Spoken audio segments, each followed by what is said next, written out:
Hi, everybody. I just wanted to talk about a subject that's been, I think, talked to death. And I don't know, maybe you want to talk about it, maybe you don't. Well, let's get into it. Um, the subject is the differences in generations, okay? And in a lot of ways, I feel that some things are accurate, and a lot of things may be accurate to the majority or minority of people, and they're putting it out there, and I think it's great. Um, I'm Gen X, and of course, we're called the Gen X because we're somewhat the experiment. Um, at the time, they didn't know how we were going to turn out. We were a different generation. So, our parents were the boomers, and a lot of them were raised in very strict households. There was no communication. You weren't allowed to do a lot of things, and a lot of them were physically abused, mentally abused, and I think that had a big impact in how they raised us. They didn't want to repeat what had been done with them. I know my dad, for instance, was his grandfather was drunk and held him down in a horse stall with a pitchfork, threatening to kill him. Okay. Um, my other parent was thrown down a flight of stairs um, for nothing. Something, but you know what I mean. It was nothing that would deserve that kind of punishment. So there was a show that was on, and I don't remember what year. I was born in 72. So there's like a cross there where there was 70s generation influence um, around, but there was also the younger um, influences that were coming in. We had MTV, we had um, different kind of idols to look up to.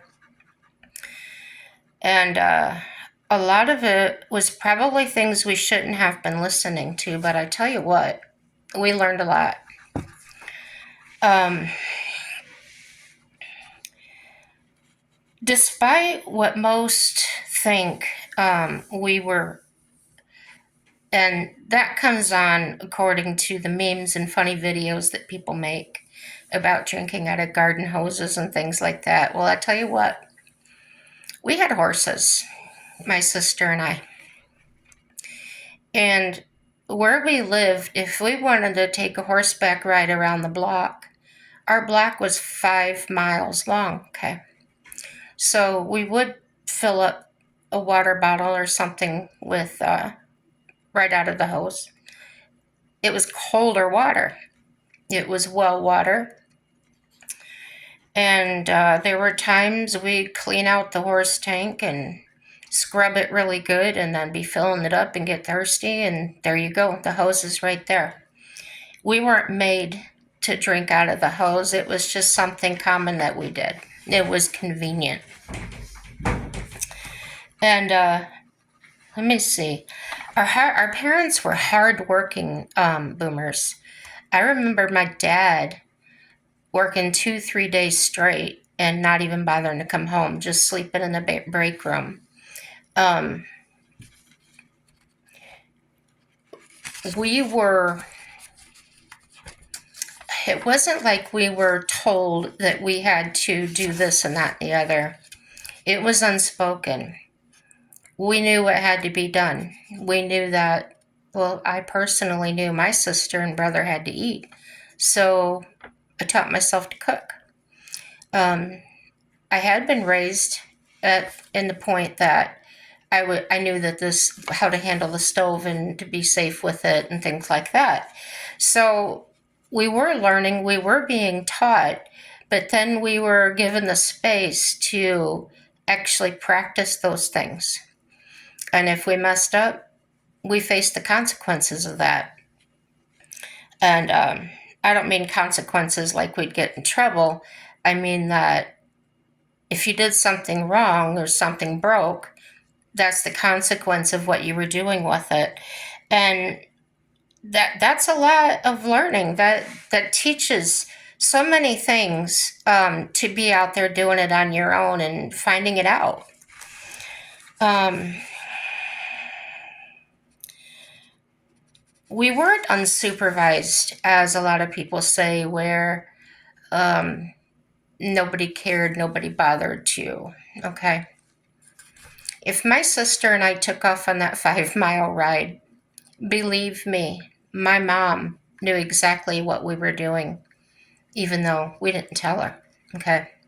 If we were gone too long because we stopped and decided to talk to a neighbor or something, she came in the car. Okay. She'd find us. So to say we were totally unsupervised, that's not true. The better word is freedom. We were given a lot of space.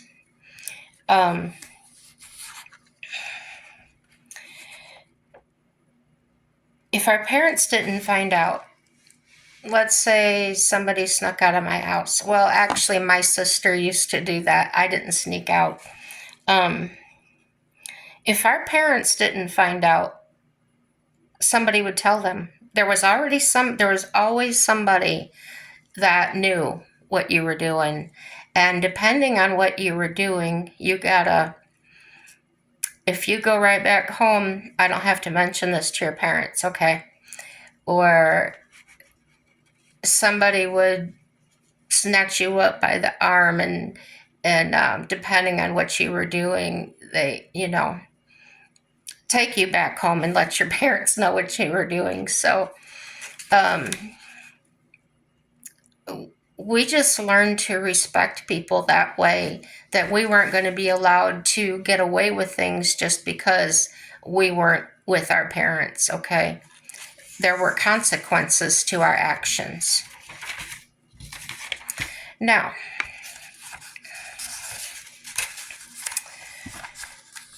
let's see here.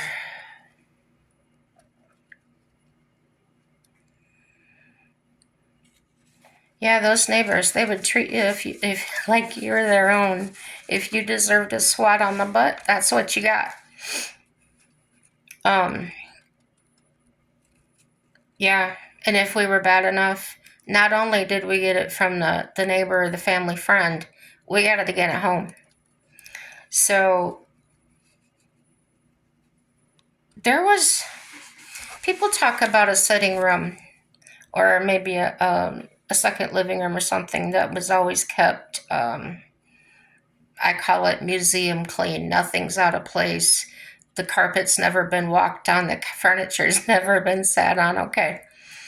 The way our house was set up, we didn't have that room, but my grandmother did. And many places, friends' homes and things, they would have that kind of a room. So when I heard people talking about it on the internet, I laughed out loud. I thought that was hilarious to actually hear that.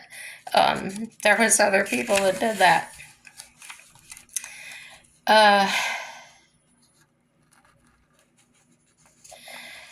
We respected our elders, okay? Respect is taught at home, contrary to what a lot of people think. That's like they say charity starts at home, okay? It's the same thing. We were respected. We were given our space. We were allowed to find things out.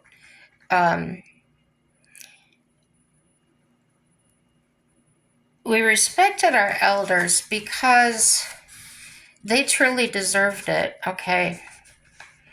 The way we were raised, we didn't have the junk being put in our heads that to talk back to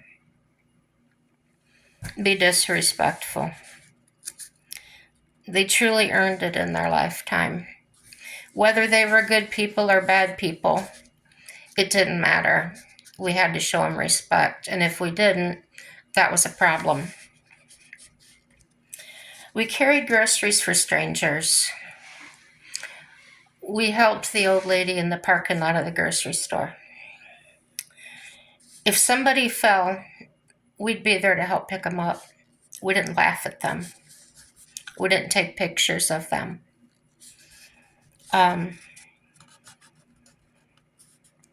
We really especially looked out for our friends.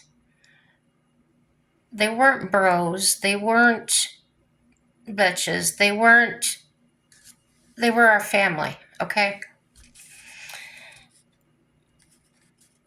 Now, there were things we did back then.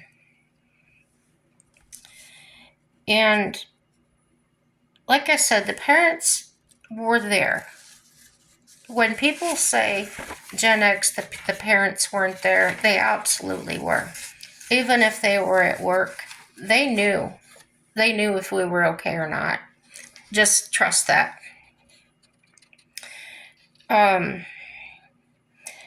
There wasn't any parent that really held or coddled us after the age of 3. We were walking, we were toddling around and figuring things out.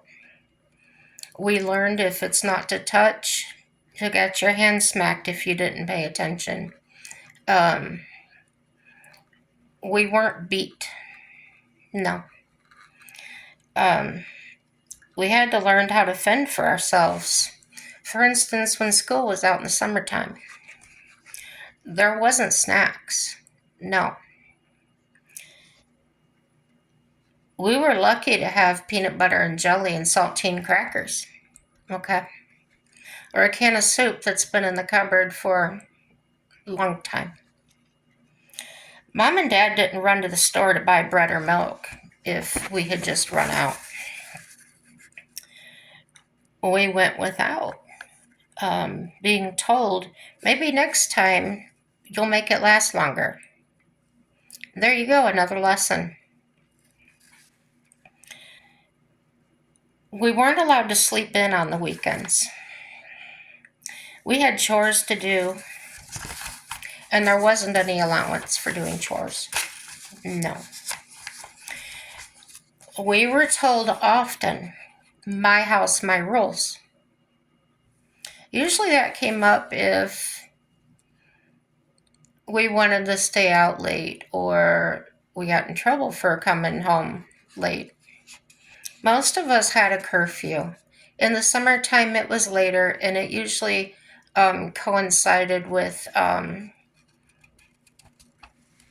city ordinances and things like that. For instance, if we were cruising the drag and there were stores that said no soliciting or no, wherever you couldn't park there, we didn't.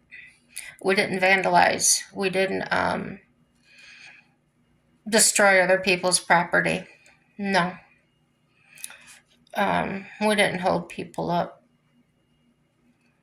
If somebody had a flat tire, we helped them fix it.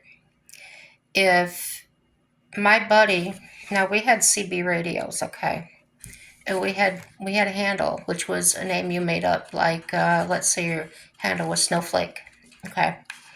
Everybody knew who you were, even though they didn't know your first name, and they knew what you drove, and they knew where you hung out at, and that's how we communicated. So,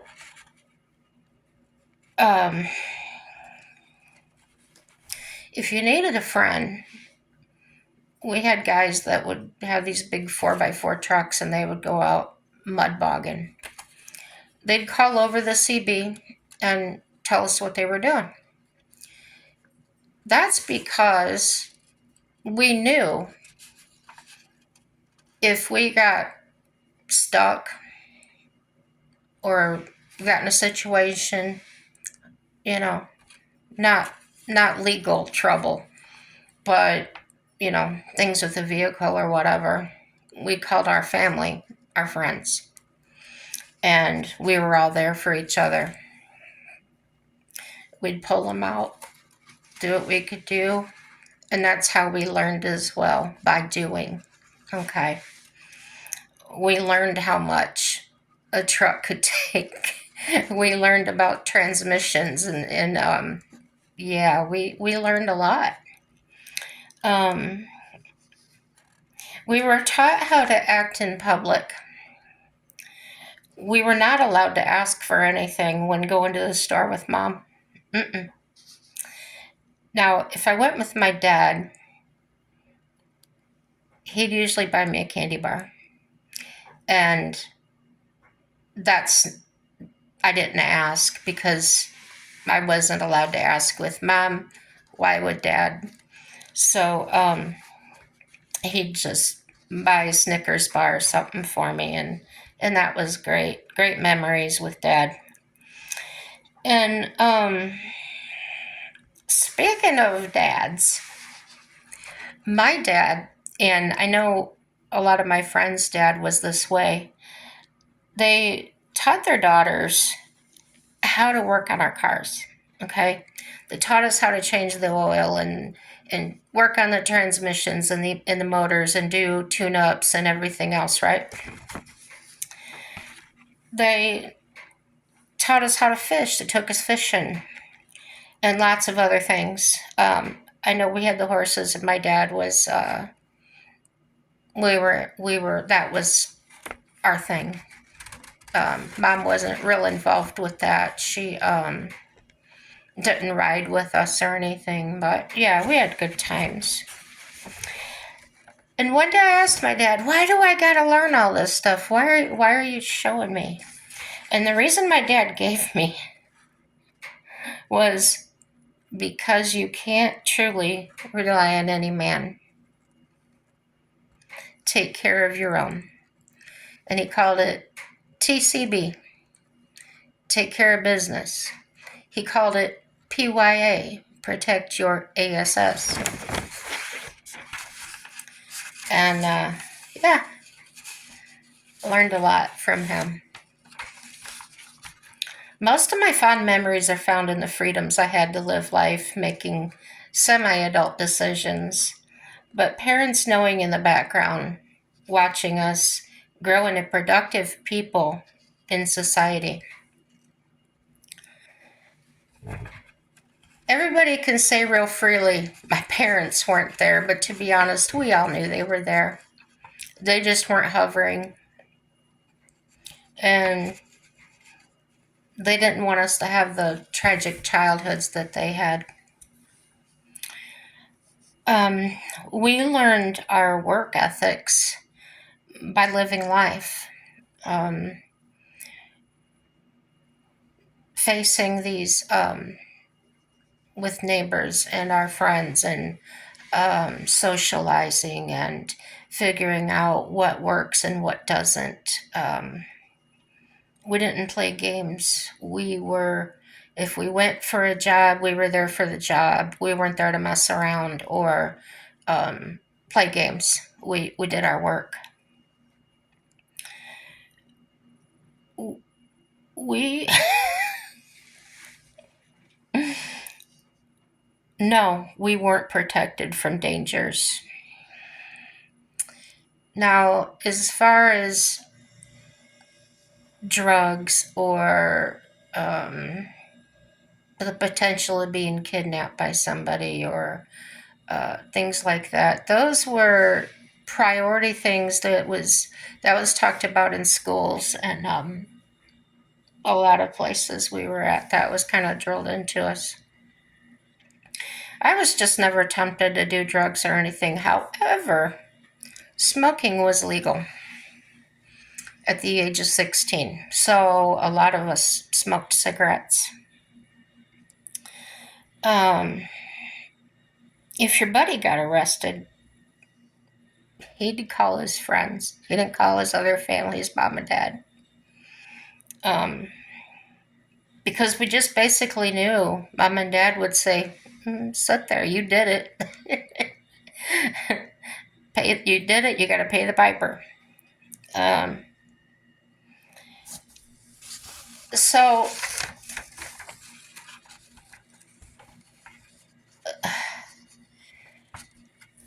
things, we can't go backwards. We can't take our children today and say, oh, well, we're going to do it this way and that way because that's the way I did it. I say go from now. Go from the time they enter your lives and lead by example.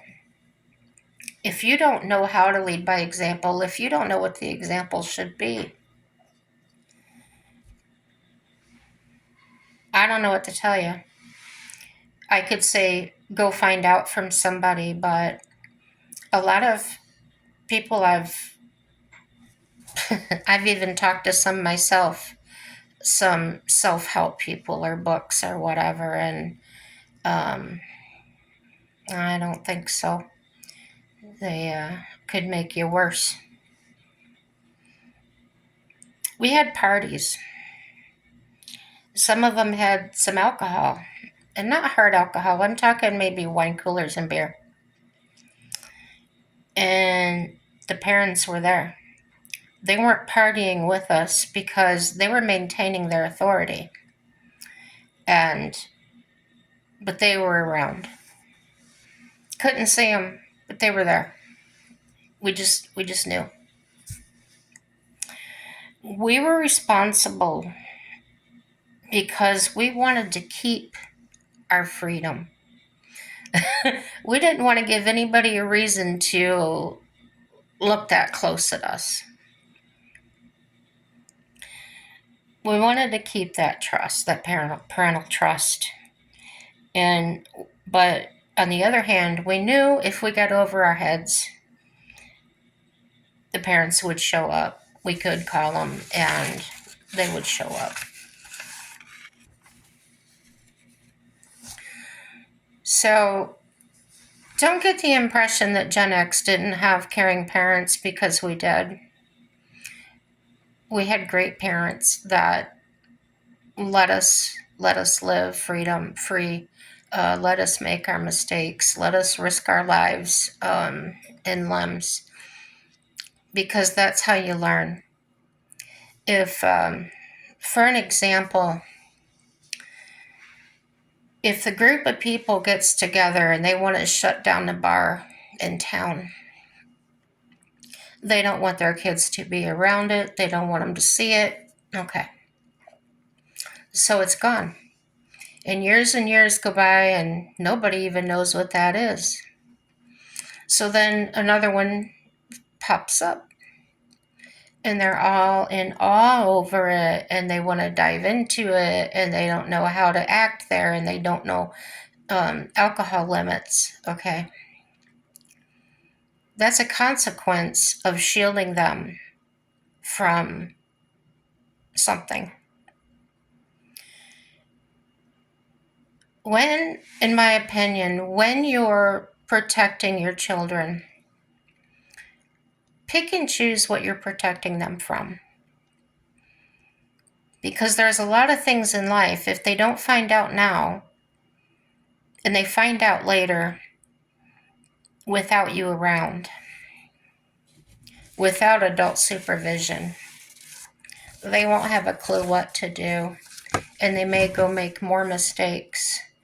They need guidance, but they need freedom. They need the space and be allowed to make those mistakes. Trust. To me, if you're having to hover your child and they're making a lot of trouble and things and they're not mentally ill, it's your fault. They turned out that way. I helped raise my brother. I helped raise his son. So I do know how children can be. And I know how they can manipulate adults. But remember, you are the adult now. You're not that child. So you've got to show them as an adult and maintain being an adult. Let them know, okay, I'll play games with you, play board games, play catch, play baseball. We can do these things, but never stoop to their level, as in